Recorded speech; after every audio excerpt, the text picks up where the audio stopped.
दोस्तों तो चलिए कहानी आगे शुरू करते हैं। गौदान।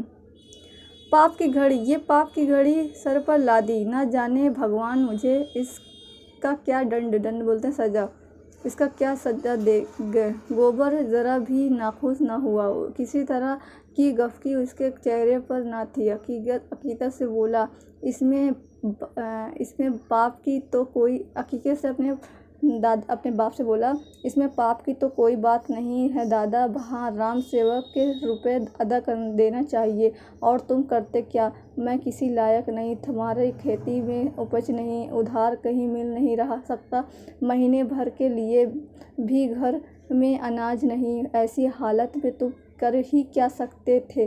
खेत न बचाते तो रहते कहाँ? जब आदमी को कोई बस नहीं चलता तो अपने को भाग ही पर छोड़ देता है। न जाने ये धांधली कब तक चलती रहेगी कि जैसे जिसे पेट की रोटी न मैसर नहीं, उसके लिए आबरू और मर्यादा, आबरू इज्जत बोलते हैं, मर्यादा इज्जत अजमत सब ढोंग है। और औरों की तरह तुमने भी दूसरों का गला दबाया होता, उनका रुपए मारा होता तो तुम भी भले मानस बोलते हैं इंसान को, भले इंसान होते। तुमने कभी धर्म को नहीं छोड़ा। ये इसी का दंड सजा, ये इसी की सजा है। तुम्हारी जगह मैं होता तो या तो जेल में होता या फांसी पा गया होता। मुझसे ये कभी ना सहा जाता कि मैं कमा कर सबका घर भरूं और अपने आप बाल बच्चों के साथ मुंह में जाली लगाए बैठा रहूं। धन्य है हुरी की बीवी और गोबर की माँ। धन्या बहू को उसके साथ भेजने पर राजी न हुई।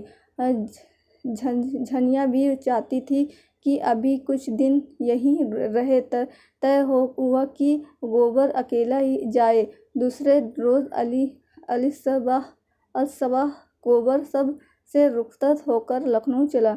उसे गांव के बाहर तक भेजने गया। गोबर से इतनी मोहब्बत उसे कभी न हुई थी। जब गोबर उसके पैरों पर झुका तो हुरी रो पड़ा, जैसे फिर उसे कभी बेटे के दर्शन न होंगे, मतलब बेटे से कभी नहीं मिलेगा। उसकी आत्मा में खुशी थी, गुरूर था और अज़म था को बेटे से ये अकीदत और मोहब्बत पाकर उसमें रौनक और बालिदगी बढ़ाव आ गई है। कई रोज से पहले उस पर सुस्ती सी छाए गई थी, एक ऐसी तारीकी सी जिसमें वह अपना रास्ता भूल रहा था। अब मुस्तादी है और रोशनी है। रूपा जो है हुरी की बेटी, गोबर की बहन है। तो रूपा अपनी ससुराल में खुश थी। शादी के बाद वो अपने ससुराल में खुश थी। जिस हालत में उसका बचपन बीता था उसमें पैसा सबसे कीमती था। दिल में कितनी ख्वाहिश थी जो दिल में घुट कर रह गई थी, वह अब उन्हें पूरा कर रही थी। और राम सेवक अधेड़ होकर भी जवान हो गया था। राम सेवक रूपा का शौहर था जो अधेड़ उम्र का था, होकर भी जवान हो गया था। रूपा के लिए वह शौहर था। उससे जवान, अधेड़ या बूढ़ा होने से उसके निशानी जज्बे में कोई फर्क न आ सकता था। ये जज्बा शौहर के रंग रूप या सिन पर मुख्तर न था। उसके बुनियाद उससे बहुत गहरी थी, उजले नस्ली और रवाजों की तह में जो सिर्फ किसी जलजले ही से हिल सकती थी। उसका स्वभाव अपने ही में मस्त था। वह अपने